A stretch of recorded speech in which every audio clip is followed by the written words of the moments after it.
अस्सलाम वालेकुम। आज मैं आपके साथ पेशावर से बने गुड़ की रेसिपी को शेयर करूंगा। तो चलें स्टार्ट करते हैं बगैर टाइम ज़ाया कि इस रेसिपी को। ये मेरे पास गुड़ है जो तकरीबन 1.5 कप के बराबर है। इसके साथ ही मेरे पास तिल हैं, ये 1 कप के बराबर हैं। और ये कोकोनट पाउडर है जो तकरीबन 1 कप के बराबर है। तो इसके साथ मेरे पास पानी है और ये बेकिंग सोडा है और तकरीबन 1.5 खाने के चम्मच के बराबर घी है। तो सबसे पहले आपने गुड़ को लेना है। इस गुड़ को आप चाहें तो क्रश कर सकते हैं, लेकिन मैं इस तरह नाइफ़ से काट लूँगा और इसके छोटे छोटे पीस बना लूँगा। इसके छोटे पीस बनाने का मकसद ये है कि जब आप इसको बॉयल करेंगे और उसके बाद इसको स्टैन करेंगे तो जो गन्ने के ज़रात होते हैं वो इंशाल्लाह हम स्टैनर से के ज़रिए आसानी से निकाल लेंगे। तो इसको मैं गुड़ को अब बाउल में डाल लूँगा। गुड़ की रेवड़ियाँ बनाने से पहले आपने ट्रे को जो है वो घी या ऑयल लगा लेना है। तो इस तरह घी के साथ इसको ब्रश कर लेना है। और इसके बाद गुड़ बनाने के लिए मैं एक नॉन स्टिक फ्राई पैन ले लूँगा। आपने सबसे पहले जो सफ़ेद तिल हैं जो 1 कप के बराबर हैं, इनको आपने तकरीबन 3 मिनट तक जो है ना लो मीडियम हीट पर आपने इसको रोस्ट कर लेना है। जब ये थोड़े से ब्राउन होना शुरू हो जाएं तो इनकी खुशबू आना शुरू हो जाए तो आपने इनको, ये देखें इस तरह कलर चेंज हो चुका है, लाइट ब्राउन हो चुके हैं। इसके बाद आपने इनको ठंडा कर लेना है और आपने एक और नॉन स्टिक कढ़ाई लेनी है। इसमें 1.5 कप के बराबर आपने क्रश किया हुआ जो गुड़ है वो डाल लेना है और इसमें आपने 1/4 कप के बराबर पानी डालना है। पानी डालने के बाद चूल्हे की फ्लेम को थोड़ा सा ऑन कर लें और आपने इसको इसी तरह लो मीडियम हीट पर पकाना है।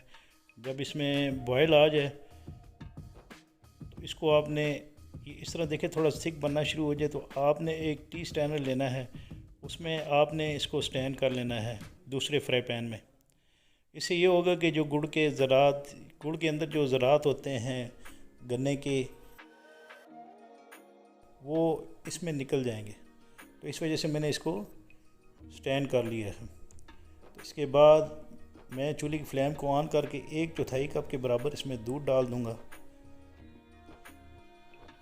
और इसकी लुक देखें माशाल्लाह ये कितनी खूबसूरत और ये मज़ेदार बन चुकी है। तो एक बाउल में मैंने पानी रखा हुआ था, उसमें आपने थोड़ा सा ये गुड़ का जो है मावा डालकर आपने देखना आया कि ये रेवड़ी तैयार हो चुकी है। तो ये बिल्कुल तैयार है। अब मैं इसके अंदर तकरीबन 1.5 खाने के चम्मच के बराबर जो है घी वो मैं डाल दूंगा। घी डालने के बाद आपने इसको थोड़ा सा और पकाना है और इसके बाद आपने आधा चाय के चम्मच के बराबर बेकिंग सोडा इसके अंदर डाल देना है। ये देखें माशाल्लाह ये कितना फूल चुका है, बिल्कुल फोमी बन चुका है। जब ये फोमी बन जाए तो आपने 1 कप के बराबर सफ़ेद तिल इसके अंदर डाल लेना है और इसको आपने इतनी देर तक पकाना है जब तक ये गट्ठे नहीं हो जाते। तो इसी दौरान मैंने ट्रे में जो पेपर रखा हुआ था, यानी ब्रश करके रखी थी, इसके ऊपर आपने बटर पेपर रखना है और ये आपने इसके ऊपर निकाल लेना है जो हमने रेवड़ियों का मावा बना कर रखा हुआ था गुड़ की। तो इसको थोड़ी देर आपने इस तरह प्रेस करना है और ठंडा कर लेना है आपने इसको 2 से 3 मिनट। तो आपने कोशिश करनी है जब तक ये गर्म है, तो ये कोकोनट पाउडर है गर्म है, तो आपने इस तरह छोटे छोटे इस रेवड़ियों के बॉल बना लेने हैं और आपने कोकोनट पाउडर से हर रेवड़ी की कोटिंग कर लेनी है इस तरह।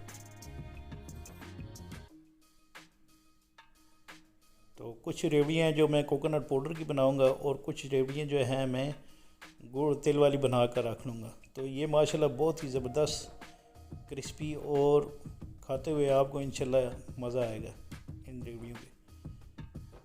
तो इस तरह आपने ये तमाम रेवड़ियाँ मैंने तिल वाली बना ली हैं और कोकोनट वाली भी बना ली है। तो आपने इस तरह गुड़ की रेवड़ियाँ बना लेनी है। ये सर्दियों की बहुत ही बेहतरीन ज़बरदस्त सी पेशावरी रेसिपी है।